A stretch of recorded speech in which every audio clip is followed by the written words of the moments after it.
Bonjour, que Dieu et le ciel vous gardent. Permettez-moi de vous dire quelque chose que l'Esprit Saint a dit dans mon cœur. Tu vas prier. Aujourd'hui, c'est un jour où ceux qui vont écouter ta prière doivent faire preuve d'une grande vigilance et demander une intense protection. L'Esprit Saint a parlé à mon cœur afin de prier pour des personnes qui passent leur temps à comparer leur vie à celle des autres. Et cela, ce n'est pas bien. Je vais le dire encore une fois, il y a des personnes qui comparent leur vie à la vie des autres. Il y a des personnes qui comparent leur vie à la vie des autres. Et cela, ce n'est pas bien. Et je vais vous dire pourquoi ce n'est pas bien. Parce que c'est de là qu'est né le pire des pires sentiments qui puissent exister. Il n'y a pas de sentiment plus destructeur que celui-ci. C'est de là qu'est née l'envie. Si vous lisez la Bible, au tout début, dans le livre de la Genèse, vous verrez que la première tragédie qui a eu lieu dans le monde s'est produite au sein d'une famille, et c'était à cause de l'envie. Deux frères ont apporté une offrande à Dieu. L'un a fait une offrande ordinaire, et l'autre a donné une offrande appelée prémisse. Et la Bible dit, Dieu agréa Abel et son offrande, au point que pour Caïn, Dieu n'agréa pas l'offrande qu'il avait présentée. La Bible dit qu'à cet instant, le visage de Caïn fut complètement abattu. Il ne réussit pas à dissimuler sa colère. Et Dieu lui-même lui dit, « Pourquoi es-tu triste? Pourquoi ton visage est-il abattu? Si tu agis bien, ne seras-tu pas accepté ?» Caïn invita alors son frère à aller dans les champs. Et là-bas, il ôta la vie de son frère parce que son frère avait été béni et que lui ne l'avait pas été. Tout cela parce qu'il a comparé sa vie à celle de son frère. Parfois, il y a des personnes qui commencent très bien avec vous, qui sont des amis, qui marchent à vos côtés au début. Regardez, c'est quelque chose de tellement sérieux, c'est un combat spirituel pour ouvrir les yeux des gens. C'est pour cela qu'il y a une phrase que vous devez garder précieusement. C'est une phrase que Dieu m'a donnée et que vous devez toujours retenir. Le secret protège la bénédiction. Parfois, vous embauchez quelqu'un pour travailler pour vous, vous donnez un emploi à cette personne, vous êtes son patron, vous payez son salaire, vous faites tout correctement. Et soudain, vous commencez à lui parler. Vous développez une plus grande intimité et vous commencez à vous ouvrir. Vous commencez à vous confier. Et cette personne commence à... Je vous parle de beaucoup de choses ici, mes chères brebis. Ce sont des choses que j'ai déjà vues dans ma vie d'homme de Dieu, de prédicateur de la parole, des situations qui me sont arrivées personnellement. Il y a des choses dont je parle ici que Dieu m'inspire, et d'autres qui viennent de l'école de la vie, que j'ai apprises en écoutant les gens me raconter leurs problèmes. Et tout cela est resté enregistré en moi. Vous engagez quelqu'un, vous lui donnez un emploi, et soudain, cette personne se dit « Pourquoi a-t-elle tout cela et pas moi? Pourquoi peut-elle faire ceci et moi non ?» La personne commence à comparer. Elle se dit « Je voudrais avoir une vie comme la sienne. Je voudrais avoir la même vie. Je ne vais pas entrer dans les détails. Cela s'est passé il y a quelque temps. Je suis quelqu'un de très réservé et je ne me confie pas à n'importe qui. J'accompagne beaucoup de gens célèbres ces derniers temps. Dieu m'a donné un rêve concernant une personne qui est connue dans la France entière et même à l'extérieur. Je lui ai dit, Dieu m'a montré ceci, cela et cela. C'était une révélation que j'avais reçue et je lui ai précisé, ne dis cela à personne s'il te plaît. Ne dis pas que c'est moi qui te l'ai dit. Pourquoi? Parce que je ne cherche pas de montre spirituelle, je ne cherche pas à me montrer, je ne veux rien de tout cela. J'ai simplement obéi à ce que j'ai ressenti dans mon cœur. La personne m'a répondu, elle m'a dit, j'ai été totalement stupéfaite, le Seigneur a tout révélé. Nous avons commencé à échanger et j'ai dit, écoute, la révélation que j'ai eue, c'était exactement ceci, cela et cela. Je ne connais pas ces personnes autour de toi, mais voilà ce qui m'a été montré. Je n'avais jamais vu ces personnes, mais je n'entrerai pas dans les détails. Dieu m'accorde beaucoup de révélations. J'accompagne énormément de monde, des personnes célèbres comme des personnes anonymes, et je garde le secret. Je ne raconte rien, je ne dévoile rien. Il s'est passé quelque chose il y a un certain temps. Une personne en avait embauché une autre pour travailler chez elle. Et, tout d'un coup, la maîtresse de maison a commencé à remarquer un comportement étrange chez son employé. La secrétaire a commencé à lui répondre avec insolence, à devenir rebelle. La propriétaire s'est dit « Non, je vais devoir la licencier. Je vais devoir la renvoyer parce qu'elle me manque de respect. Comment peut-elle agir ainsi avec moi ?» Mais lorsqu'elle a tenté de la licencier, son mari s'y est opposé. Le mari a dit « Non, je ne la licencierai pas. » Il s'est mis en colère et s'est disputé avec sa femme. « Non, c'est une bonne employée. » La femme a répliqué « Mais elle me manque de respect.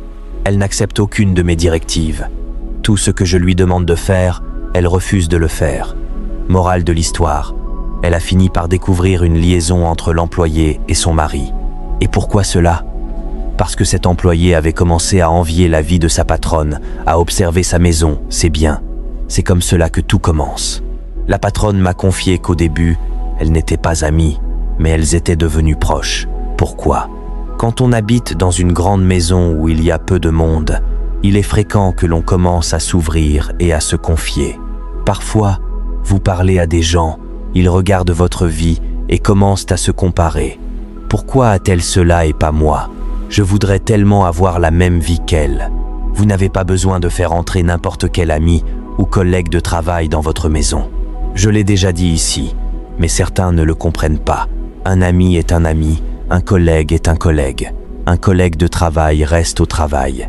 Il est très difficile de transformer un collègue de travail en véritable ami. Le collègue de travail appartient au cadre professionnel. Il n'a pas sa place au milieu de votre foyer. Ce n'est pas sa place. Car si vous faites entrer un collègue chez vous, il va commencer à observer, à vous regarder avec votre femme, à voir la façon dont elle vous traite. Comprenez bien que l'envie n'est pas toujours liée au matériel, aux montres, aux voitures ou aux maisons. L'envie s'attaque parfois simplement à la joie, au bonheur et à la complicité d'une vie simple. Alors, ce collègue d'ici vient chez vous, il regarde et se dit « Cette femme le traite si bien, elle s'occupe tellement bien de lui. Pourquoi la mienne ne me traite-t-elle pas ainsi ?» L'envie commence toujours par la comparaison. L'envie commence par la comparaison, vous comprenez ? Et cela existe dans tous les domaines. C'est pour cela qu'il faut prier sans cesse. C'est pour cela que je vous le dis chaque jour. Mettez le psaume 91 dans votre maison. Faites-vous un objectif d'écouter le psaume 91 pendant 7 jours consécutifs. Dites « Mon Seigneur, je prie ici, maintenant, et je prends l'engagement avec toi d'écouter le psaume 91 pendant 7 jours pour que tu viennes briser tous les liens, l'envie, le mauvais œil et tout le mal autour de ma vie. Regardez ce que dit la Bible avant que nous ne prions. Maintenant, avant de lire, je veux que vous écriviez ceci dans les commentaires, que tout esprit d'envie contre ma vie tombe à terre. Écrivez-le là-bas, que tout esprit d'envie contre ma vie tombe à terre. Écrivez-le, s'il vous plaît, que tout esprit d'envie contre ma vie tombe à terre. Si c'est votre première fois ici, en plus de la prière que je m'apprête à faire, si vous voulez que votre nom soit inscrit et enregistré pour que je puisse continuer à prier pour vous, vous verrez juste en dessous le mot « S'abonner ». Je veux que vous cliquiez dessus. C'est gratuit, vous ne payez rien, d'accord ? Dès que vous aurez cliqué, votre nom complet sera enregistré sur cette chaîne et je vais continuer à prier, à intercéder et à crier à Dieu pour votre vie. Amen, gloire à Dieu. Voici une direction. Amenez votre famille sous cette couronne de prière. Vous le voyez bien, ici je ne parle pas de religion ni de dénomination d'église, je vous parle de Dieu. Votre mission est donc d'engager votre famille. Abonnez-les, appelez-les à prier, du plus jeune au plus âgé, pour fermer toutes les brèches.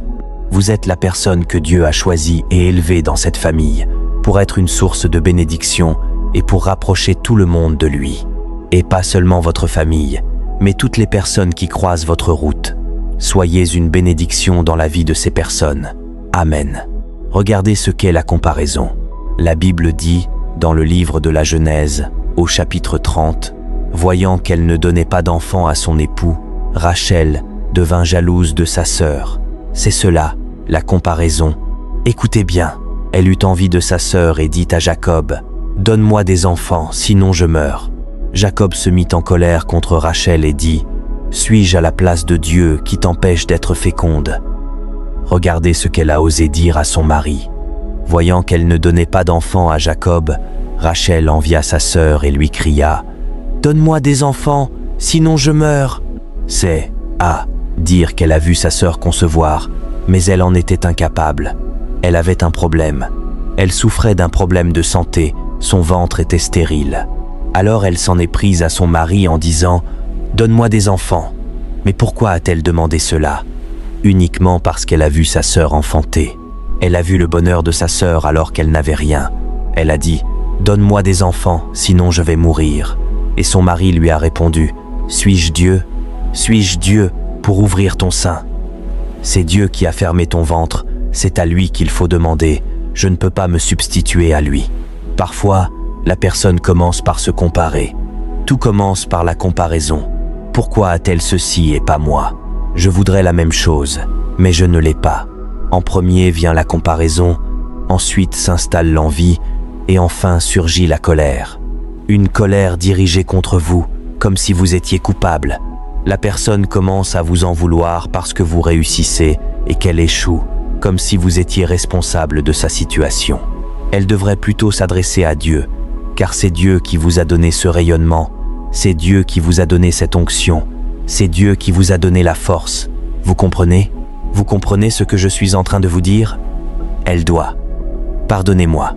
Elle doit s'en remettre à Dieu, parce que c'est Dieu qui vous a béni, c'est Dieu qui vous a donné la victoire, n'est-ce pas? C'est Dieu qui a honoré votre vie.